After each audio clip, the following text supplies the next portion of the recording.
Adakah sistem ekonomi Islam relevan dalam sistem ekonomi moden hari ini? Jawapan saya adalah saya akan terbalikkan soalan ini.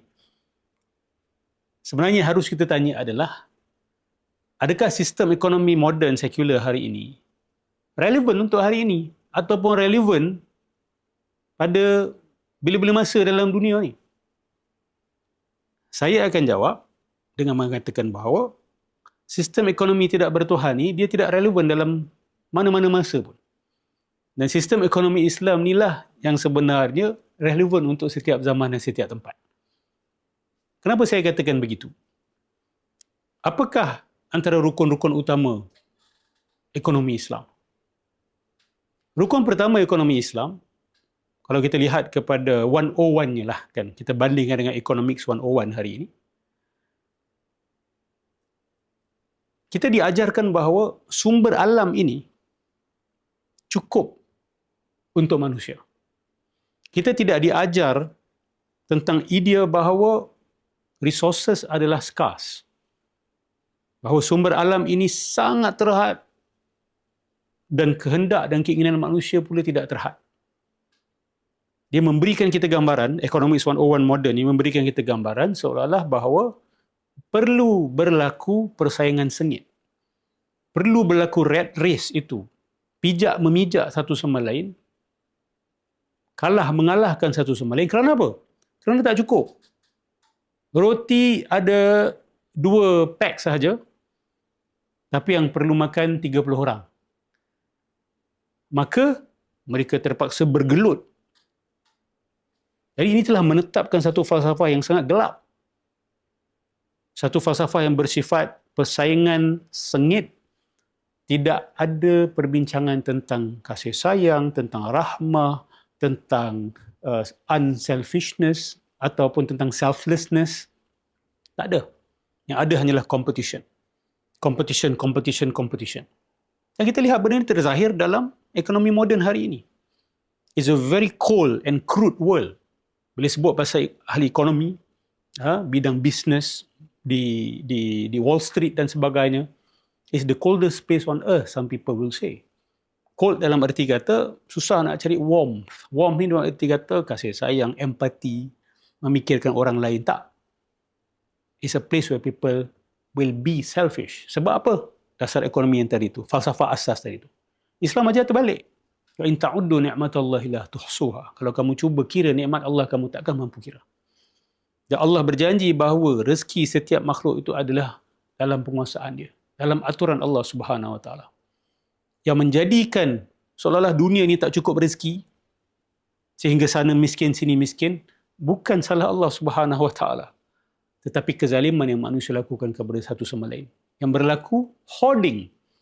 Hoarding ni adalah pemusatan harta kepada pihak-pihak tertentu saja. Yang kaya semakin kaya, dia simpan harta dia tak mau berkongsi dengan orang lain. Dan Islam juga mengatakan bahawa keinginan manusia ni boleh dihadkan dan perlu dihadkan. Nafsu manusia ni perlu dikekang. Kalau ekonomi 101 tadi tu, dia tak cakap pasal nafsu pun. Dalam Islam dia cakap pasal nafsu. Kadang-kadang kita ni tak perlukan banyak pun untuk bahagia dalam hidup. Tapi nafsu kita mencampakkan ilusi bahawa you need a lot of things to be happy. Akhirnya kita terkejar-kejar perkara-perkara yang bukan asasi pun. Dan kita terlupa perkara yang lebih asasi dalam kehidupan. Jadi ini adalah antara rukun dalam ekonomi Islam. Beritahu saya, kenapa ia tidak relevan? Dan kenapa ekonomi sekular ni yang relevan? Ini tak relevan. Ini yang tak relevan sebab dia tidak selari dengan hakikat dan realiti. Dia yang out of place. Dia menjadi punca banyak kesengsaraan yang sedang berlaku dalam dunia hari ini. Lihat kepada ekonomi dunia hari ini. Kita ambil contoh wang yang kita gunakan, yang dicipta dari atas angin, yang mana pihak tertentu diberikan mandat untuk cipta duit, cipta harta, sedangkan orang lain perlu bekerja, mengeluarkan keringat, air mata dan darah untuk dapat duit, bayar rumah, bayar kereta. Ada pihak tertentu dahlah kaya, diberikan pula hak dan mandat untuk mencipta duit daripada atas angin. Diberikan hak dan mandat untuk memberikan hutang kepada orang lain yang layak menerima bayaran bunga, bayaran riba, bayaran interest. Kenapa itu dianggap relevan? Itu tidak relevan dari segi logik, dari segi realiti, dari segi sosial, dari segi keadilan, dari segi moral. Tak relevan langsung. Islam mengajarkan apa? Islam mengajarkan sebaliknya.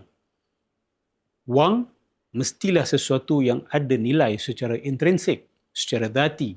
Nilainya datang daripada di dalam ni sendiri, dirinya sendiri, bukan ditetapkan oleh perundangan tertentu atau mandat secara sembarangan yang diberikan daripada orang tertentu kepada orang tertentu. Dan ekonomi Islam, seperti yang saya telah ceritakan pada episod yang sebelum ini, adalah menetapkan tidak boleh ada riba. Dan bukan setakat tidak boleh ada riba sahaja. Tidak boleh ada gharar dalam ekonomi Islam. Gharar itu adalah perkara tidak jelas. Bawa keuntungan, bermain-main dengan nasib, bermain-main dengan perjudian. Itu diharamkan di dalam Islam. Kamu nak keuntungan, kamu kena kerja. Dan keuntungan yang kamu dapat tu pastikan dia selari dengan nilaian usaha yang kamu letakkan. Bukan hanya kerana kamu ada duit, kamu layak mendapat keuntungan yang besar, kamu tak buat apa-apa, kamu bermain dengan spekulasi sahaja, kamu bermain-main dengan the candlesticks, yang bermain saham kamu tahulah, dah macam perjudian, tidak ada usaha, tidak ada apa, dan mana investment yang awak letak itu pun tidak memberi kesan langsung kepada syarikat yang mana awak beli sahamnya juga. Itu semua ditolak oleh Islam sebenarnya. Tetapi kalau pelaburan tersebut memberi kesan jelas dan langsung kepada syarikat tersebut dan berlaku profit loss sharing, maka tidak ada masalah. Ini satu lagi perkara, profit loss sharing hari ini. Mana-mana syarikat, mana-mana institusi kewangan, apa yang mereka selalu cuba elak, mereka akan cuba elak profit loss sharing. Loss you bear yourself. Untuk kami, profit. Ini melanggar sistem ekonomi Islam. Bagaimana itu lebih relevan berbanding dengan profit loss sharing? Kita masuk bisnes sama-sama, kita untung sama-sama, kita rugi sama-sama. Itulah yang relevan. Itulah yang maju. Itulah yang terkehadapan. InsyaAllah ini era di mana manusia akan sedar kebobrokan sistem ekonomi moden ini yang bersifat dajjalik sebenarnya. Nampak zahirnya gah. Tetapi apabila kita lihat batinnya dan hakikatnya, kita akan lihat selfishness, kezaliman, godlessness, ketiadaan Tuhan dan bermacam-macam kesengsaraan yang telah ia cetuskan ke dalam dunia.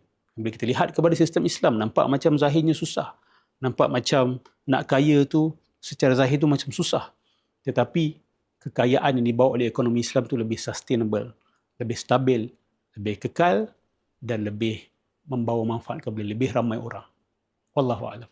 Sahabat-sahabat sekalian, memandangkan saluran ini adalah saluran yang baru, maka saya meminta dan memohon daripada sahabat-sahabat sekalian untuk menyokong dengan subscribe, like dan juga share, kongsikan kepada orang-orang lain, kepada keluarga masing-masing, kepada kawan masing-masing, supaya manfaat ini lebih meluas.